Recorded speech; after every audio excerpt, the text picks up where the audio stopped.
30 previews. En 30 jours. Et hop, ça enchaîne. Pas de temps à perdre. Yes, sir. Ce sont les 30 previews en 30 jours. La série préférée de votre joueur préféré sur votre chaîne préférée. Chaîne préférée. Blablabla. Nous sommes à Charlotte, chez les Hornets aujourd'hui. Oh, l'équipe sexy. Ouais, l'équipe fun. Elle est belle ta casquette. Fun. J'avais aussi, ça c'est une casquette récente, j'avais aussi à l'époque une veste de jog, bleu turquoise rayé blanc, là, magnifique. Bon, je peux plus la mettre. Avec une belle photo de Larry Johnson avec marqué bisous Alex. On s'en souvient tous. Ce sont les temps de preview en 30 jours. Jog, hein. Oui, bien sûr. Avec magnifique. un petit frelon. Hein. Bref. La base des années 90. Ce sont les 30 previews en 30 jours. Comme d'habitude, vous connaissez le gimmick maintenant. Ça y est, on les a bien commencés. Donc chaque jour, vous allez sur le site de Trash Talk, trashtalk.co. Vous allez lire notamment, si vous pouvez, tous les beaux articles qui sont faits, que ce soit sur la Trash Talk Fantasy League, mais aussi sur les salaires et les gros dossiers à venir. Les highlights des mecs qui ont cartonné la saison dernière. Exactement. Les mecs qui pourraient cartonner cette saison, et ainsi de suite, et ainsi de suite. Enfin bref, tous les jours, il y a pas mal de papiers qui concernent la même franchise. Donc ça, c'est sympa. Ça c'est permet plutôt cool. D'en savoir plus. Tout à fait, sur les réseaux sociaux de Trash Talk, vous pouvez aussi vous balader, il y aura quelques débats et questions, notamment sur les Hornets et plein d'autres franchises.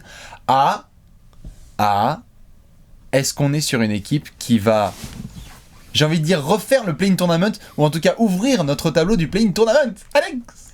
On va voir. On va voir, il reste des places, hein. Il reste des trous. Il reste des petits trous dans le gros tableau. Exactement. On vous le montrera comme d'habitude à la fin de cette émission. Mais avant ça, il y a plein de rubriques, notamment la question à mort, le Gérard d'or et forcément la première. Alex, t'es prêt? Ouais. On va commencer forcément avec un coup d'œil dans le rétroviseur. On a plein de trucs. Hein. Il s'est passé quand même pas mal de choses. Hein. Moi j'applaudis. Ouais. Déjà, on applaudit qui en premier? Le groupe en global? Les Hornets. Ouais, les Hornets, je suis d'accord. Mais on peut applaudir monsieur James Borrego. Ouais. Parce que là, on a une équipe avec un fond de jeu. Tout à fait. Ce serait pas la première équipe avec un fond de jeu qu'on fait depuis le début des previews, quasiment. Hein. Allez, je sais que ça va énerver certains fans, mais... Vous êtes méchants.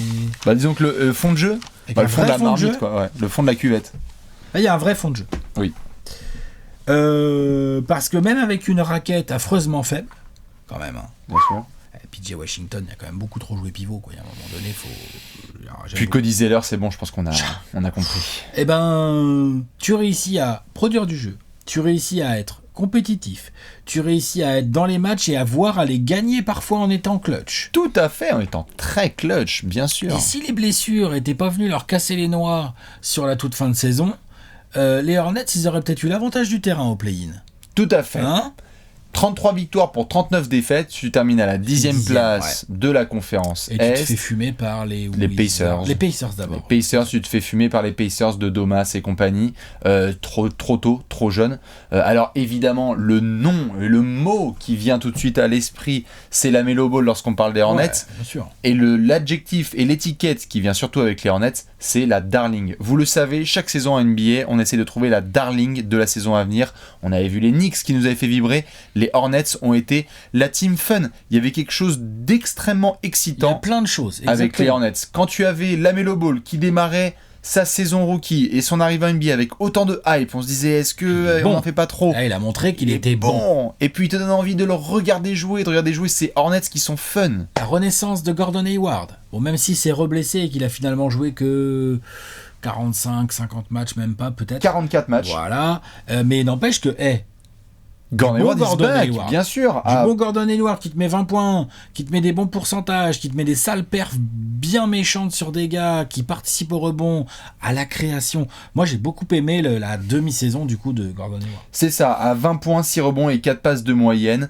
On avait beaucoup toussé lorsqu'il avait signé son contrat en sortie 2 parce qu'on se disait comment ça se passait. On tousse encore un peu, hein, mais au moins il produit sur le terrain, je suis d'accord. C'est produit. On a eu l'énorme saison, notamment dans le Money Time de Terry Rozier.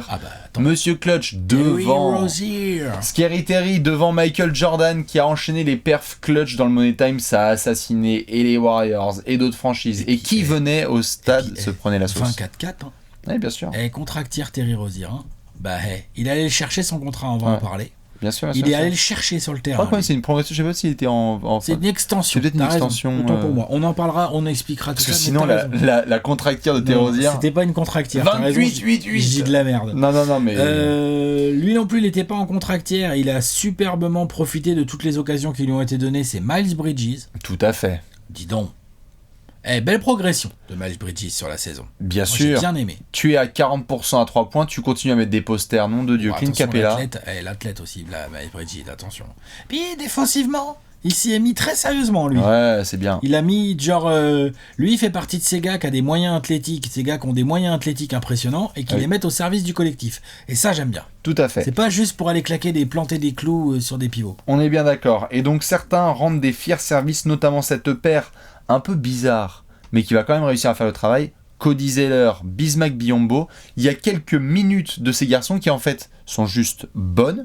Pas extraordinaires, mais juste bonnes. C'est-à-dire, on a besoin de pivots qui boxent au rebond, qui posent des écrans et qui courent. C'est exactement ce qu'il faut dans cette équipe jeune où, en fait, des postes 1 à 4, ça travaille dans un jeu de passe et offensif plutôt intéressant, et le poste 5 c'est tu fermes ta gueule et tu vas à la mine. Ça a été respecté par ces deux vétérans. Ouais, tout à fait, je suis d'accord. Non mais vraiment, et franchement, moi j'ai kiffé les Hornets la saison dernière, je suis pas le seul, hein.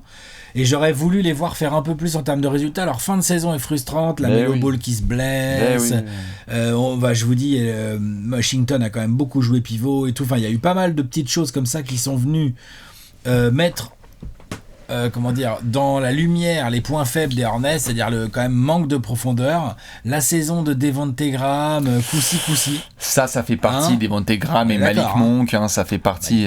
D'ailleurs, de toute façon, ce qui est bien, c'est qu'il y a un management à Charlotte, donc après on en reparlera. On va parler de lui parce que l'autre, il travaille. Le travail, il est très très bien fait. Donc c'est vrai que la saison de Devonte Graham, attention, 37% à 3 points, c'est bien. 37% au tir, c'est pas top par contre au global. Donc c'était vraiment compliqué pour Devonte, surtout dans cette rotation, on ne savait pas qui allait être le lead guard. Donc quand on a vu l'émergence de la Melo Ball, Devonte s'est retrouvé sur le banc et c'était un petit peu dur. Le frérot McDaniels, il n'y a pas que Jaden, il y a aussi Jalen qui a fait le travail, les frères Martin, Caleb et Cody. C'était bien, c'était des Hornets. Je regarde une info, mais vas-y. Je t'en prie. Vas-y, je t'écoute. S'ils sont frères ? Non. Pas de problème. Évidemment, le coup d'œil dans le rétro, à titre personnel, là où je ne peux pas fermer le coup d'œil dans le rétro sans mentionner cet homme, Eric Collins, le commentateur des Hornets, qui a été quand même une des figures, alors qu'on voit même pas son visage, mais les plus marquantes des Hornets la saison dernière. Home diddly. Ah, grave. Mais attends. Tout ça aussi, ça a rendu fun les Hornets. C'est magnifique. Le mec, il joue de ouf. Il y a littéralement une remise en jeu. Oh my goodness. C'est clair. Alors, pour certains, il en faisait des caisses, mais il était incroyable. Il en fait des caisses. Oui, mais moi j'adore. Ouais, puis attends. Ça fait partie du show, quoi. Bien sûr. Ça fait partie du show. Voilà, donc après Phil Collins, Eric Collins, qui a vraiment fait kiffer. Et donc, on espère qu'il va continuer à nous faire pas de régaler. batterie. Non, tout à fait. Il est en duo avec le papa Curry. Et donc, c'est cool parce que ça remettait aussi un petit coup de peps à Del Curry dans les commentaires. C'était vraiment fun. Il y a, tu le disais, un élément qui est important dans la réussite des Hornets, c'est cette capacité à finir les matchs. Ils ont été monstrueusement clutch. Ils ont pas peur. Ils ont pas peur. Ils jouent leur jeu en fin de match. Ils font confiance aux gamins. Donc il y a du Terry Rozier qui est pas bien vieux, pas si vieux que ça. Et puis il y a du Lamelo Ball aussi. Lamelo Ball, attention. Complètement. Quelle saison il fait. Franchement. Saison rookie de rêve. J'aurais jamais cru qu'il pouvait être aussi bon tout de suite comme ça. Ouais, il est très très vite rentré dans le cœur, pas seulement des fans des Hornets, mais des fans de basket. T'as l'impression que n'importe quelle personne qui regarde les Hornets disait « Toi là, t'as du basket au bout des doigts. » C'est clair. Toi, que du basket. Où ça sent le basket là. Ouais, complètement. Ouais. Et c'est d'ailleurs ce que disait, on peut lui donner quand même un peu de crédit, Monsieur Laverball, qui disait de tous mes gamins, le plus fort selon moi, c'est la Melo. Et c'est vrai que les débuts de la Melo nous laisse penser que ça peut être une vraie star. On attend de voir ce qui se passe avec Lonzo. Et alors, Liangelo, on se retrouvera en on y croit moins, quand même. Tout à fait. Résultat des courses, quand t'es clutch, que t'as des jeunes, que t'as pourtant 20e en pace, 18e en défense et 22e en attaque, t'arrives à te faufiler un peu dans le play-in comme ça en te disant gagne les matchs qu'il faut. Oui. Bien joué. Belle base pour construire. C'est ça, quasiment à l'équilibre et donc forcément... Belle base pour travailler. Mitch Kupchak, on a déjà cité son nom, et je pense qu'on va citer son nom à plusieurs reprises dans cette preview. L'ancien des Lakers, good job. Good job. Et puis, du coup, on va aller regarder ce qu'il a fait cet été, mais franchement, spoiler, good job. On est bien d'accord. Ouais. On reste ça tout de suite. Allez, vas-y. Dans le marché de l'été. Le gros tableau. The Big Tableau. Le tableau, beaucoup d'arrivées, quelques départs, prolongation, tu en parlais, Terry Rozier. On reprend un peu. 97 millions sur 4 ans. L'extension donc c'est sérieux. Ouais. Il est dans son prime, il est bien Charlotte, c'est validé. Il a envoyé du sale, il a montré qu'il pouvait jouer à côté de la Melo ou avoir la balle en main beaucoup plus si la Melo est sur le banc. Il a montré qu'entre Devonte Graham et lui, il y en avait un qui était capable dans la longueur et l'autre un peu moins. Du coup, Mitch Kupchak, il a tranché direct, il a dit Devonte, désolé. Devonte, désolé. Malik Monk, merci de partir, monsieur. Merci de nous laisser maintenant. Tout à fait. Donc Malik Monk, on en parlera chez les Lakers. Devonte, on en parlera chez les Pels. Ouais. Et Cody Zeller, on en parlera chez les Blazers. Voilà, c'est ça. Le président du syndicat de la calvitie de NBA, hein, en bataille avec Caruso. Non, mais c'est assez intéressant de voir les départs. Les départs sont vraiment le fruit de la saison qui vient de s'écouler. C'est-à-dire que Devonte Graham, il a galéré. Malik Monk, il a pas eu ce qu'il voulait. Et Cody Zeller, on sait que c'est pas un pivot titulaire en NBA. Mitch Kupchak, il a fait aller. Ça dégage. Combien de fois on répétera dans ces previews et tout au long de notre vie que c'est important d'avoir un bon général manager à la tête de ces missions. Je vous conseille d'aller lire un papier, peut-être que je vous mettrai en commentaire, d'un papier qu'on avait fait sur Trash Talk il y a 3 ans sur Mitch Kupchak qui débarque. Alors attends, fais voir. Ouais. Ah, faut nettoyer ? Ah, on veut jouer sérieux. Donc Kemba à 40 millions, Nico à 33, Zeller et Biyombo qui prenaient 18 millions chacun. Michael Kidd-Gilchrist, mais c'est quoi ce bordel ? Dis donc Michel Jordan, viens là. Vous me dégagez ces trucs. J'ai pas de pic vraiment bien placé. Si je suis bien placé, je prends la Melo Ball, mais sinon, PJ Washington, Miles Bridges. La reconstruction de Mitch Kupchak, pour le moment. Et puis, ça va vite. C'est-à-dire que là, il est allé jusqu'au play-in. Là, forcément, les mecs deviennent un peu plus ambitieux. Et moi, ce que j'aime bien, et on va pouvoir le détailler après dans cette preview, mais déjà au niveau du marché de l'été, c'est ça, là, ces arrivées, ces départs et cette prolongation. On va parler des arrivées, hein. C'est une vraie stratégie pour gagner de la part du GM. Ouais. C'est pas genre, on va voir et tout. Non. L'autre, il y va, là. Il dégage les mecs qui lui plaisent pas. C'est ça. Il prolonge, il prend des risques, il prolonge Terry Rozier et tout. Et au niveau arrivé, c'est du vrai taf. Bien sûr. Il y a de la draft, hein, évidemment. Il y a quoi à la draft ? T'as James Bouknight, Kai Jones, JT Thor. Tout à fait, James Bouknight, Kai Jones, JT Thor et Scotty Lewis qui débarquent de la draft. Donc il y a du talent et sur différents postes parce que JT Thor plutôt à l'intérieur, Kai Jones, vrai pivot et flyer, James Bouknight, get buckets en sortie de banc. Et après, à côté de ça, c'est aller signer du contrat court. Kelly Oubre, 2 ans, mais c'est un 1+1. Bien. Ah oui. Ishmis, 1+1. Bien. Iwundu, je crois qu'il a carrément qu'un an, lui. Mm-hmm. Et Plumlee, je crois que c'est un 1+1. Ouais, ou c'était pas... 2+1, peut-être. Ou c'était pas un trade qu'ils ont fait avec les... C'est un trade, Plumlee. Avec les Pistons. À vérifier. En tout cas, au final, je crois qu'il a que 2 ans de contrat, par contre. Attends, je dis de la merde. Ça tout de suite. Mais dans tous les cas, pour notre ami Mitch Kupchak... Lui, il a 2 ans, et la deuxième année, elle n'est pas garantie. Très bien. Tu peux taper juste trade Pistons Zeller, je sais pas, Plumlee, pardon, n'importe quoi. Peut-être que je dis de la merde. Dans tous les cas, ce qui est sûr, c'est qu'en effet, monsieur Mitch Kupchak, il a fait son travail parce qu'il a continué, en effet, comme disait Alex, ce travail de reconstruction en disant on a des jeunes, on a la possibilité, en effet, de bien entourer la Melo Ball et Terry Rozier. C'est avec des pics. Ils ont envoyé. C'est un trade. Ils ont envoyé du pic, c'est un trade. Plumlee. Et voilà. Et donc il a encore 2 ans de contrat, mais dont un non garanti, donc c'est quand même c'est assez honnête. Tout à fait. Et donc comme tu le disais, ils ont décidé, comme on l'a vu dans certaines franchises, tiens, par exemple à Atlanta où tu prends les choix de mettre un Clint Capella ici ou là ou d'autres, de dire attends, ok c'est un investissement Gordon Hayward, ok c'est un investissement de prolonger Terry Rozier, mais ce groupe il se la kiffe, le coach il a la pointe sur ce vestiaire, pourquoi est-ce qu'on va toucher à quelque chose qui marche ? Qui a du talent. Qui a du talent. On a des rookies qui débarquent à la draft là, qui ont du talent dans un groupe en plus qui a l'air de bien se développer, avec une hype, bref, lointaine en fait, ont l'air les années Kemba Walker, Nico, etc. Parce que t'es dans la nouvelle ère, Eric Collins, Phil Collins, John Collins. Et Mitch Kupchak qui écoute du John Collins. C'est ça.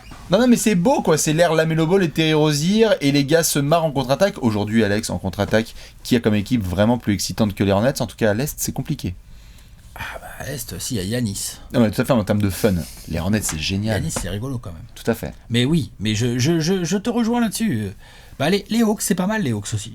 C'est vrai. Tout à fait. Les Hawks. Bien sûr. Et l'autre là quand il fait son Jason Kidd qu'il envoie ça en haut de la planche. et qu'il y a John Collins qui prend appel des 2 pieds à la ligne de 3 points. On en parlera dans la preview du 17 octobre. Qui arrive le nez dans le cercle. Non, les Hornets sont marrants, mais même sur demi-terrain, moi, ils m'ont bluffé. Hein. Sur demi-terrain, ils essayent, le ballon il circule. Alors évidemment, ils ont été emmerdés toute l'année parce que soit ils ont des intérieurs qui non seulement sont un peu faiblards techniquement, mais en plus ça stretch même pas vraiment. Enfin, tu vois, c'est compliqué. Donc on sent bien que Mitch Kupchak avait identifié ce souci, donc il a pris 2 jeunes à la draft, Kai Jones et JT Thor. On va en reparler après dans les histoires de 5 majeurs, mais c'est des mecs, c'est du potentiel, il y a de la longueur de bras, sur un malentendu, peut-être ça peut se mettre à shooter dans le périmètre, mais bon, à voir.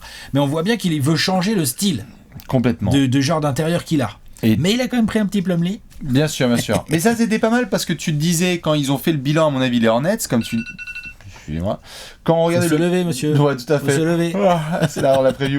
Non, c'est littéralement pour envoyer du jeu concours. Non, en fait, quand tu vois le marché de l'été des Hornets, c'est vrai que comme on le disait là, au revoir Zeller, Monk et Graham, parce que c'est juste logique, évident.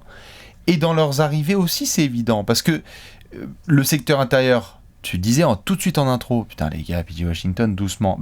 Plumlee et des gamins qui peuvent faire le boulot, c'est mieux. Donc tu upgrades. Ouais. Ton banc, t'étais content certes d'avoir parfois du McDaniels et les frères Martin, mais quand tu ajoutes Kelly Oubre et Ish Smith, tu upgrades tes gastés. Et donc on vient de faire des previews de franchise où on avait dit ça manque un peu de profondeur. Attention, Mitch Kupchak il a fait s'il nous arrive un pépin de santé, on a des alternatives et ça c'est il vient de vivre une mauvaise fin de saison où justement les pépins de santé ont un peu niqué les plans. Et il fait ah non. Et tout de suite il agit. Et tout de suite, il flaire les bonnes petites opportunités du marché parce que Mitch Kupchak, ceux qui ne le connaissent pas, il n'a pas commencé hier. Non. La NBA, il commence à l'avoir bien labouré, il connaît bien la bête. Tout à fait. Vous irez checker son CV, mais l'autre, demandez aux Lakers, Mitch Kupchak commençait. Voilà. C'était pas mal. Demandez à Pogazol. Non, mais tu vois. Ouais, tout à fait. Et il était là, c'est lui. Bien sûr. Donc bon, ce qui est intéressant, c'est qu'il a vraiment taffé. J'aime bien ça, ce genre de. Moi, ça me fait vraiment penser à une stratégie de mec qui veut gagner. Ouais. Et donc, du coup, il met dans les mains de son coach de quoi taffer. Et là, Borrego, il arrive, il fait bon.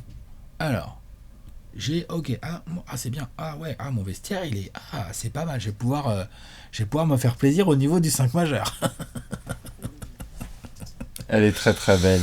Et justement, on va parler de ça tout de suite. Oui, je pense qu'il faut. Dans le 5 majeur.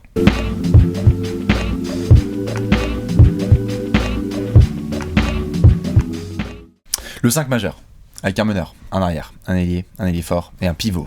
5 joueurs mis sur le terrain par James Borrego. Spoiler, faut savoir galoper bien fort. Parce que même si les Hornets, c'était pas une pace de dingue, ça aime bien courir quand il faut pour sanctionner. La transition, ils aiment bien, puis ils ont un meneur qui aime bien ça. Tout à fait. Dans cette section, vous le savez, on doit d'abord s'occuper des verrous. Qui sont les verrous, au moment où la saison va démarrer, dans le 5 majeur des Hornets? Alex, qui on a? Moi, j'ai une seule hésitation. J'ai 4 verrous. Mon hésitation un peu globale, mais je pense que j'ai 4 verrous, voire 5, en fait. Dis-moi ce que tu as. J'ai LaMelo Ball à la main. En tout cas, dans le bas court. LaMelo Ball et Terry Rozier, c'est safe. Ouais, c'est sûr. Après, il faut mettre Gordon Hayward. LaMelo Ball, Terry Rozier et Gordon Hayward, c'est safe. Je pense que Mason Plumlee, Mason Plumlee, il va être titulaire. Ils ont besoin de lui. Il va peut-être pas avoir des minutes si énormes que ça. Mais je les vois pas démarrer la saison avec vas-y PJ Washington soit titulaire ou vas-y JT Thor ou Vernon Carey, vas-y t'es le pivot quoi. Genre ça me paraît quand même. C'est trop léger. Compliqué. Et puis c'est pas en accord. Non, si c'est un pivot, mais c'est pas en accord. C'est pas en accord en tout cas avec ce qu'on vient de dire, c'est-à-dire essayer d'être compétitif. Donc moi je te mettrais du PJ Washington, Mason Plumlee. Et donc c'est un peu bête, un peu dommage parce que j'aurais voulu essayer de glisser un Miles Bridges dans ce 5 majeur. Il est bien sorti bon. Mais je vois pas trop la place de qui va prendre dans le 5. La place de PJ Washington. Je suis d'accord. PJ Washington va rester titulaire. Il l'a été en grande majorité, quasi exclusivement, la saison dernière. Et on avait un Miles Bridges qui avait joué 20 matchs de ses 66 en sortie de banc. Donc il apportait une TNT offensive, défensive et du shoot à 3 points qui était fort appréciable. Et il aura des minutes parce que Miles Bridges, ce qui est cool avec son profil, c'est que Gordon Hayward, il souffle, je peux rentrer. PJ Washington, il souffle, je peux rentrer. Donc tu as de la flexibilité en sachant comment ça pourra se passer avec Kelly Oubre. Donc je suis d'accord avec toi, tu as Plumlee, Rozier, LaMelo Ball et Hayward. En fait pour moi il y en a 5. PJ Washington, je verrais difficilement comment est-ce qu'il serait remplaçant. Ouais, moi aussi. Et du coup, c'est là que ça devient intéressant, parce que comme on vient de le dire dans la section précédente, l'ami Mitch Kupchak, il a construit un groupe. Il n'a pas juste construit un 5 majeur. Non. C'est-à-dire qu'il donne des options à James Borrego. On va les détailler, tout n'est pas parfait, mais tu vois, en draftant Book Knight, on va voir ce qu'il vaut exactement le Book Knight, on a capté, c'est un mec talentueux, il a l'air de savoir scorer. Il y a un truc qu'il peut faire tout de suite en NBA. Exactement, on va voir comment ça se traduit concrètement en NBA face aux joueurs NBA et tout, on va voir comment ça se traduit aussi défensivement, on va voir plein de choses, mais c'est sûr, il est capable.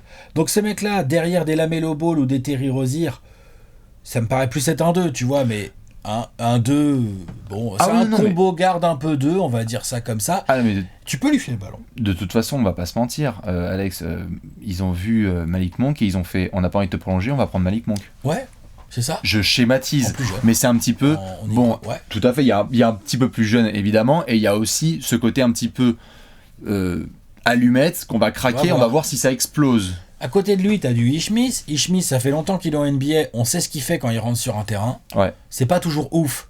Mais bon, tu peux lui laisser le ballon un peu à Ishmis. Hein. Moi, j'aime bien surtout s'il est backup. Parce qu'il y a beaucoup de franchises qui se sont amusées, ça, les Pistons ou les Wizards, à le mettre titulaire. Et en fait, doucement. Par contre, Ishmis en backup, c'est bien. Et là où ça devient intéressant, c'est que pour compléter toute cette petite machin-là, t'as Kelly Oubre et Miles Bridges, en fait.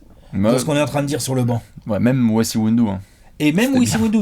Donc ça veut dire que tu peux amener de la densité physique avec Kelly Oubre, Miles Bridges et Wes Iwundu, parce qu'attention, c'est des pépères les trois dans les ailes. Ça aime bien défendre et tout. On a vu les progrès offensifs de Miles Bridges qui s'améliorent. On sait que Kelly Oubre, il est capable de foutre 15 points par match. Hein. Bien sûr. Vraiment, il l'a fait aux Suns, il le faisait déjà aux Wizards avant d'arriver aux... Enfin, tu vois, genre Kelly Oubre, moi j'adore. Voilà, fan du joueur. Après, à voir comment il sera utilisé et tout, mais je trouve ça très intéressant. Et Wes Iwundu, athlète, défensif, puis il y a l'autre là, comment il s'appelle pareil, qui joue 2-3 un peu là, Cody Martin. Ouais, les frères Martin qui ont essayé de... Bien sûr. Il y a des options pour Borrego. Tiens, dis donc, c'est pas mal, hein. Ce qui est bien, c'est qu'en effet, par rapport aux questions que tu peux te poser en tant que fan, en tant que coach et en tant que GM, c'est, il y a un souci, j'ai une alternative. Donc littéralement, tu peux te retrouver dans des situations où je ne serais pas étonné que, oh non, la 157e clavicule de Gordon Hayward, road trip à venir, Kelly Oubre titulaire. Et donc tu peux, parce que Kelly Oubre, tu vas faire ça, il va faire. Oui. Mais avec plaisir. Bien sûr. Mais avec plaisir, get bucket sur les ailes et je vais rentrer mes shoots et il va falloir courir et sanctionner. Et donc, il va dire à Terry Rozier, t'inquiète, le gros 2 là, je me mets dessus. Parce que Kelly Oubre, les missions défensives, il crache pas dessus. Hein. Tout à fait. Il rechigne pas la tâche, quoi. Non, bien sûr.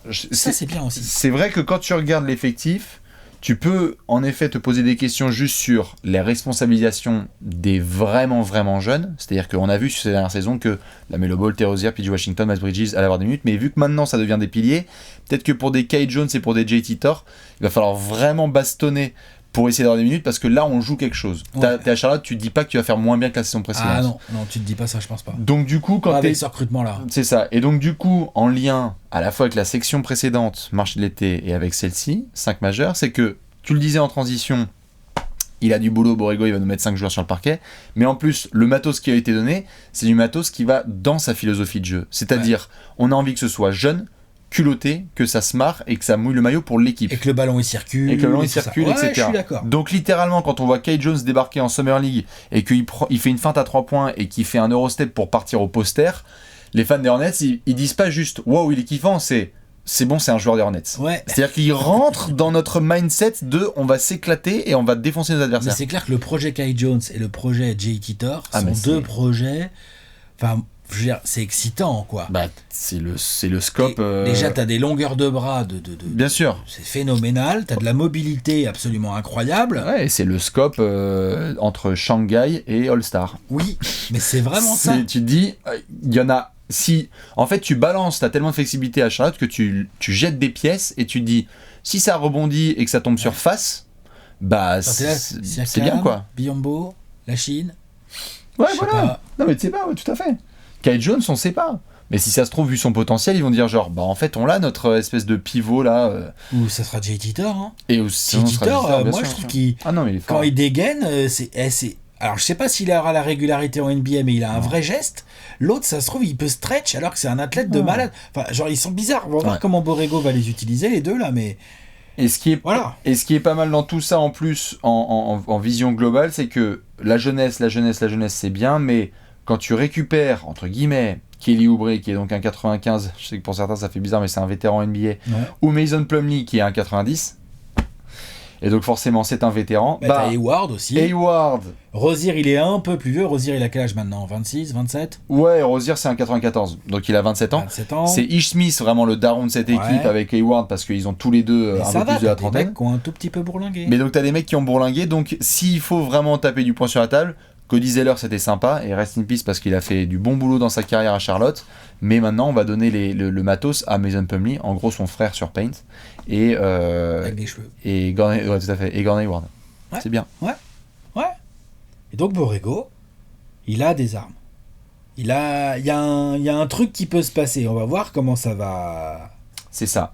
Beaucoup de hype en fait. Je pense qu'il y a plein de gens qui voient sur cette vidéo, quand tu démarres comme ça la première demi-heure, tu te dis waouh, top 4 à l'Est, parce que à nous écouter, tu te dis genre oh my god. Oui, non. Enfin vraiment c'est ouf, il y a des jeunes, c'est excitant, ils sont clutch. Attendez le pronostic. Ça voilà, ça galope. Non mais c'est vrai, tu vois que là quand on fait un début de vidéo comme ça, souvent ça te fait penser que tout roule comme sur des roulettes et que ça va bien défoncer, mais il y a quand même des grosses questions à se poser. Ouais, puis je finis juste sur un petit défaut, excuse-moi. Ah mince, je t'ai coupé. Non, mais elle était belle. Parce qu'en fait, je t'ai fini sur un... Là, j'étais en train de penser, tu vois, dans les petits trucs, il y a la rotation arrière, on en a parlé, il y a Ish Smith et Book Knight. C'est vrai que pour tenir la balle, si l'un de ces mecs-là se blesse, tout de suite, t'es sur une rotation très limitée à 3, ou alors tu fais rentrer un peu Hayward dedans. Mais tu vois, c'est les petits points faibles encore qui manquent, qui va devoir travailler, et le poste 5 reste ou c'est Plumlee ou c'est des très jeunes.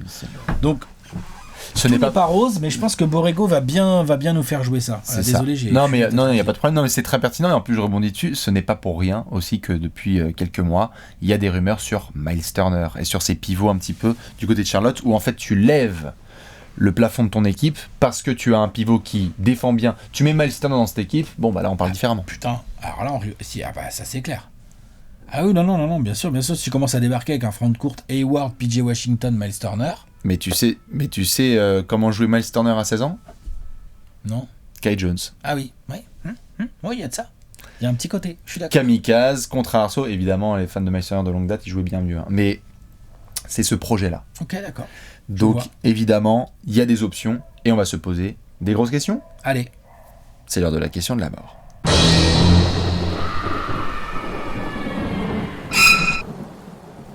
La question. The Pregunta de la Muerte. Qu'est-ce qu'on a sur les Hornets ? Combien de pensions alimentaires PJ Washington va-t-il payer cette saison ? Bien évidemment, il y a une question de la mort par franchise, on en reparlera de PJ. La question, Alex. Quand on voit une équipe exploser comme ça en un an, vraiment exploser, dépasser largement les attentes, est-ce qu'on peut y croire et se dire ils sont en avance sur leur rebuild et donc on peut croire à encore plus de progrès, ou est-ce qu'ils ont été un tout petit peu plus vite que la musique et donc on se calme sur les attentes cette saison ? C'est une bonne question.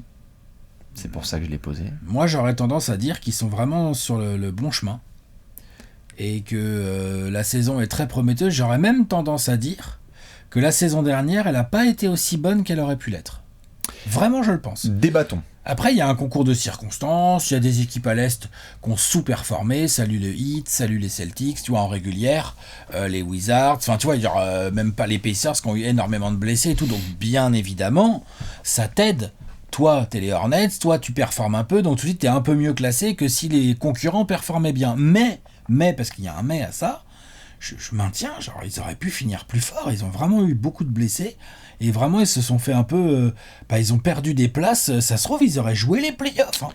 Vraiment, bien sûr. Je le pense vraiment. Le constat sur lequel je te rejoins, c'est qu'il y a ce sentiment à Charlotte que non seulement la saison dernière, tu aurais pu faire mieux, donc ça te donne de l'espoir, mais qu'en plus, ce sur quoi tu dépends, c'est du développement interne, et une majorité des garçons de ton effectif ne peuvent que promettre d'être meilleurs. C'est-à-dire la Mélo ne peut que être meilleure. T'as de la continuité là. T'as la continuité, donc il y a des jeunes qui peuvent faire encore mieux que la saison précédente, mais c'est vrai que, c'est pour ça qu'on va en débattre, à titre personnel, quand je vois notamment comment s'est passée la saison dernière des Hornets, ce n'est pas juste un avis balancé comme ça à droite à gauche. Les Hornets ont été une des équipes les plus clutch, même de la décennie. Ils ont remporté un nombre de matchs, j'ai regardé la stat et je l'ai faite ce matin sur le côté nombre de matchs remportés avec seulement 3 points d'écart. Parfois, ta saison, elle se joue aussi à ça. Et ça ne leur enlève pas de crédit. Bravo à eux d'avoir été prêts à ce moment-là. Que Terry Rozier ait fait le travail, que ces gars-là aient fait le boulot, que les jeunes n'aient pas craqué.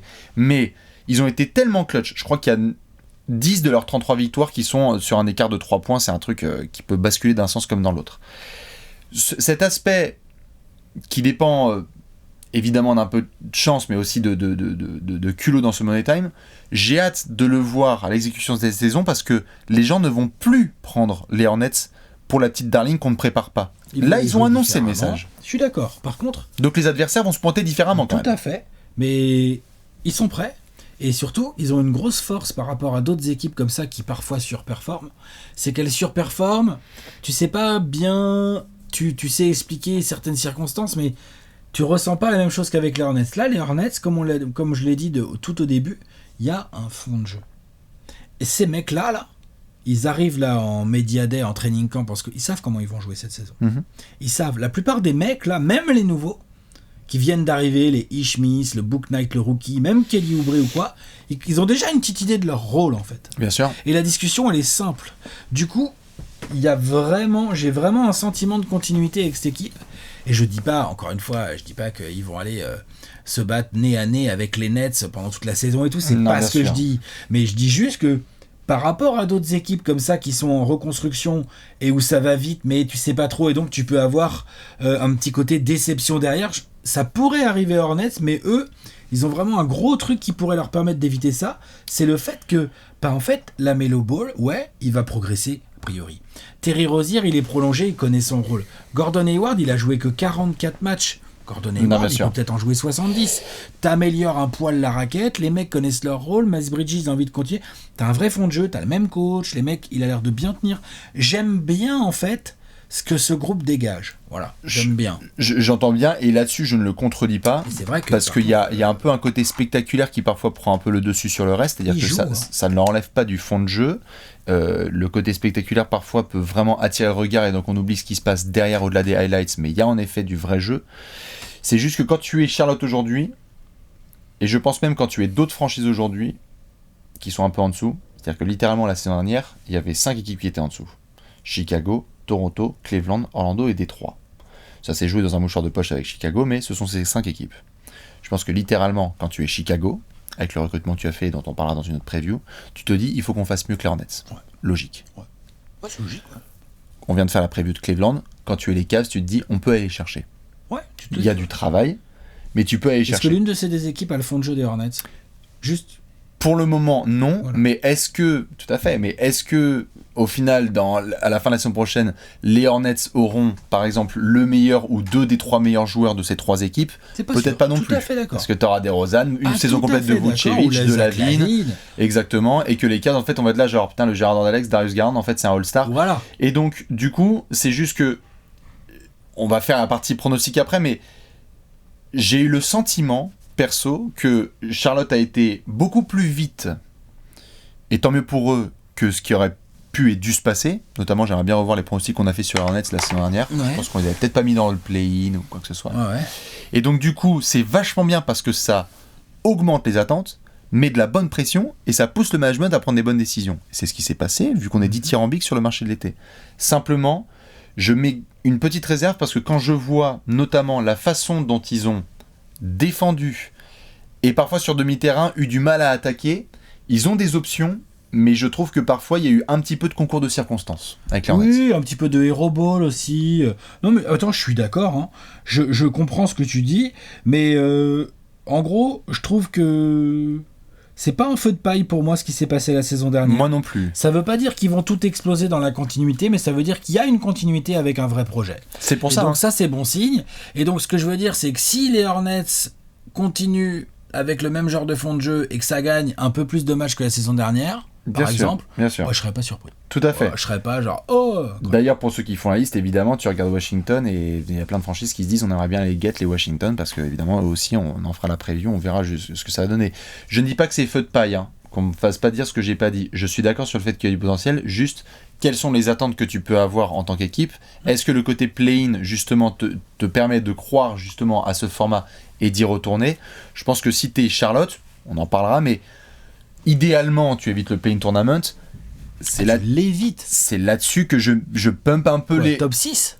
C'est là-dessus que je freine un peu le truc, parce que quand tu vois des gens qui parlent notamment du talent de la Melo Ball qui est indéniable et du phénomène qu'il y a autour du jeu de James Borrego, James Borrego, il y a 2 ans, on en parlait comme si c'était une quiche Lorraine, et là soudainement c'est vachement bien. Je veux bien voir ce que ça donne dans une saison où cette fois il est attendu. Parce que c'est toujours très plaisant d'avoir des franchises qui séduisent quand il n'y a pas d'attente. Faut confirmer après. Mais il faut confirmer après. Ouais, et je pense que tu l'as bien vu quand vous avez fait un phénomène de bulle avec Phoenix. On a confirmé derrière. Vous avez eu Chris Paul qui est arrivé, vous avez confirmé derrière. Mais ce qui s'est passé dans la preview, c'est qu'on a dit, littéralement questionnement, il faut confirmer. Et ça, il y a des équipes qui confirment, et bravo à elles. Mais il y a des équipes parfois qui galèrent un peu. Ça va être hyper intéressant avec cette équipe parce qu'il y a un vrai gros challenge. En tout cas, dites-nous ce que vous pensez de cette question de la mort. Est-ce qu'ils sont en avance ? Est-ce qu'ils sont juste dans les temps ? Est-ce qu'ils ont changé la timeline ? Pour les Hornets, ça va être très intéressant à suivre cette saison. Ouais, c'est clair. On va devoir se pencher exactement sur un trophée du peuple. Allez, c'est parti. C'est l'heure du Gérard d'or.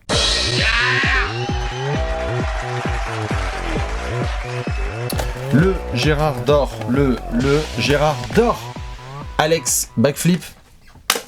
C'est propre. Ah, les fans de Charlotte, ils sont contents. C'était bien réussi. Vous savez ce qui se passe ? On est au Charlotte Center. J'ai pas le nom, on s'en bat les steaks. Un truc en émeraude ou je sais pas quoi. Bref. Je vais retrouver le nom. Mais ce qui est sûr, c'est qu'il est 1h du matin et qu'on est avec Phil Collins. Oui, Eric Collins pour ceux qui ont suivi la preview. On va regarder les Hornets mettre des dingueries en contre-attaque et il y a un joueur qui va nous intéresser plus que d'autres. Il y en a plein qui prennent la Melo Ball. Alex, c'est qui ton Gérard cette saison ? Kelly Oubre.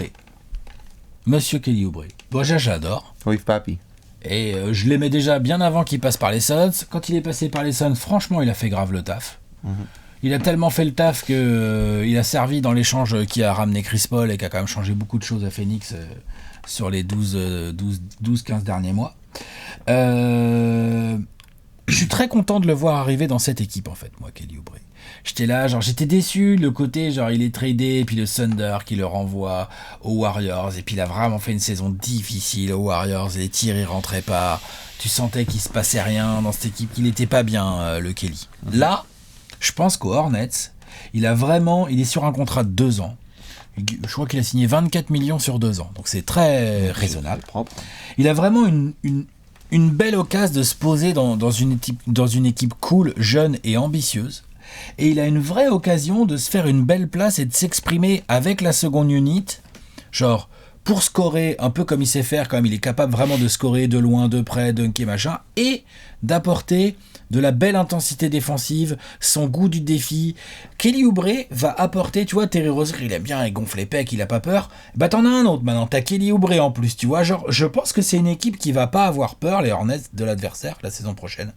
C'est une équipe qui va pas beaucoup baisser les yeux, qui va se battre. Hein. Terry Rozier et Kelly Oubre, c'est genre quoi ? Et donc d'avoir un mec comme Kelly Oubre en seconde unit qui, quand il joue Paul George, il dit moi je suis pas moins fort que Paul George, c'est quoi ces conneries là ?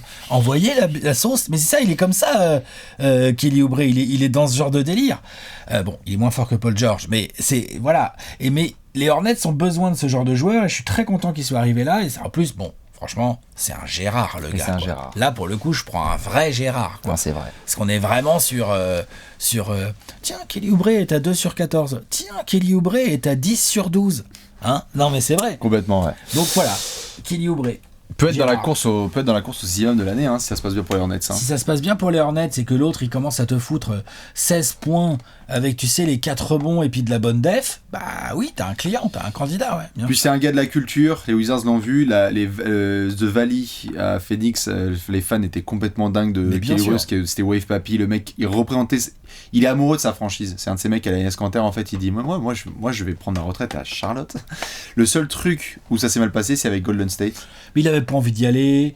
Il a été mal utilisé. Il était dans une équipe qui en avait absolument rien à battre de sa saison parce qu'ils étaient sous le choc de la reblessure de Klay Thompson. Enfin, c'était un contexte très particulier. Donc, c'est vrai qu'il faut qu'il bounce back. Mon Gérard, cette saison, c'est Kai Jones. C'est qu'il a bien une gueule de Gérard aussi, lui. Hein ? Dans son genre. Kai Jones. Kai Jones.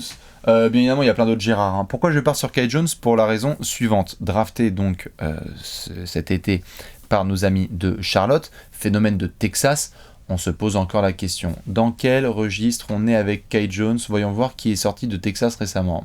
Jarrett Allen, Mobamba, Jackson Hayes. Kai Jones?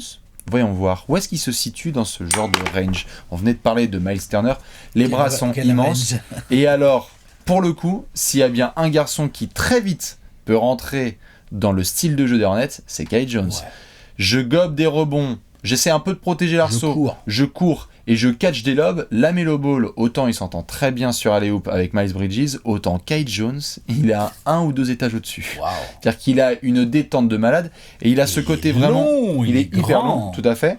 Et des Bahamas, je crois, nouveau copain des Bahamas pour suivre le flow d'Andre Ayton et Buddy Hield, je crois. Et ce qui m'intrigue, c'est que, on en parlait tout à l'heure, Mitch Kupchak a décidé de balancer un petit peu des petites pièces et dire... On va voir. Si ça se trouve, c'est JT Thor qui va être le Gérard. Si ça se trouve, ça va être James Bouknight. Mais avec Kai Jones, je trouve qu'il y a quelque chose qui fit vachement bien avec la timeline des Hornets. C'est-à-dire un pivot jeune avec un potentiel qui peut shooter à 3 points, galoper, mettre des posters, hyper dynamique. Donc en gros, un mec des Hornets qui va bien s'entendre avec LaMelo Ball. Ça, c'est sûr et certain, j'ai pas de doute. Et si dans 2-3 ans, on se retourne et on dit, bah en fait, ils l'ont déjà un petit peu leur pivot avec un fort potentiel, je serais absolument pas étonné. Devant lui, il y a Mason Plumlee, bon, expérience, c'est littéralement ce qu'il a devant lui, hein, c'est de l'expérience et de montrer ce qu'il a montré à Denver, et Vernon Carey. Genre, il y a moyen. Il y a moyen. S'il se concentre un peu en défense et qu'il se montre discipliné, il va tout de suite se rendre indispensable. Ah, complètement. Moi, je pense qu'il va falloir. Après, c'est un des gars les plus bruts, donc attention. Hein. De la draft là, donc il va arriver, il va avoir des dumb plays de partout. Il va avoir des passages en force, des 5 fautes en 4 minutes. Ouais. Ça va faire partie du process. Mais pour toutes ces bêtises, il y aura aussi. Attends, c'est lui qui est. Tu l'as vu quand il est montré au compte sur Anthony Edwards et après il a fini avec un alley-oop. Il a ce côté highlight. Ce sera Kai Jones, mon Gérard d'or, et Alex, monsieur Kelly Oubre. Dites-nous qui est votre Gérard. Alex, nous on va devoir finir avec une section très sérieuse. Pronostic, l'avenir. C'est l'heure du pronostic.